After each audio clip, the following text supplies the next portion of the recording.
Here are my 5 favorite games for the most mobile of all gaming systems, the cell phone.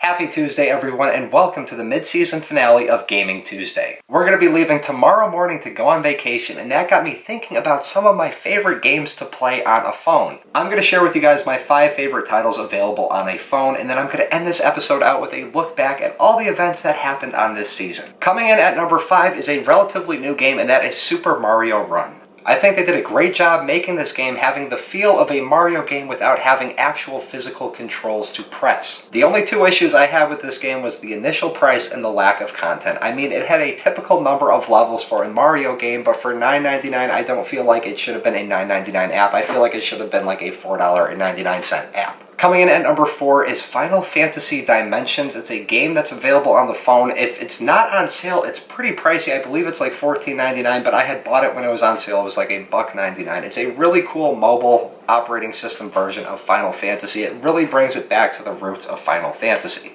Coming in at number 3 is a split between Texas Hold'em Poker and also classic Solitaire, because I cannot argue with a classic game like Solitaire. It really is the most basic of all games, and it does provide a lot of fun. Plus, poker is really fun to play online, especially when you're not playing for real money. Though if there was an app out there that allowed you to play for real money gambling, I'm sure that would be my favorite one for this list. Moving on to number 2, we have Pokemon Go. Yes, Pokemon Go, the game that swept the entire world by storm last summer. This was a really cool game. At the same time, I also didn't like the game because it didn't feel like the Pokemon experience that I played growing up. Granted, the concept was great, the whole idea and everything like that was great. I just wish the ability to battle other players and also to trade Pokemon with other players was present in the game, or else I feel like that would have been higher on the list. Before I get to number 1, here's a couple of honorable mentions that really did deserve to be on this list but couldn't quite find their way on here. Number 1 is Minecraft. It's a little bit of a watered down version compared to the PC or console version, but it's still a great game if you need to kill a few minutes. For the second honorable mention, we have another game that's also available on the consoles. This is Call of Duty World at War Zombies. If you're able to get past the really weird control scheme of this is an awesome game if you need to kill some time, and it's a really good ROM or remake or however you want to call it of the original World at War Zombies. You have all the original levels there. It's great. My third and final honorable mention goes to Hillclimb Racing. I've always loved these types of games where you're constantly battling the amount of fuel that's available in your vehicle and also the terrain and the steepness and everything like that. I just think they're awesome games, and I used to spend so much time playing these games on the computer. I'm just happy they made their way to a mobile phone.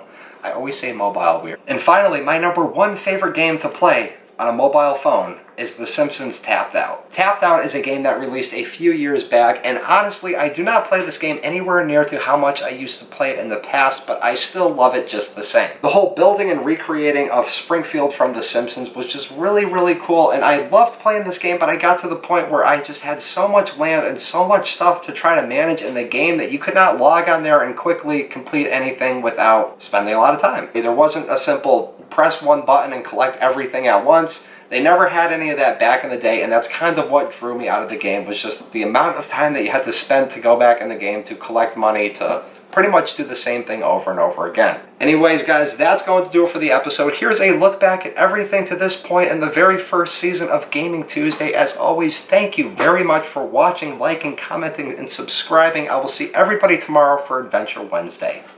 Peace.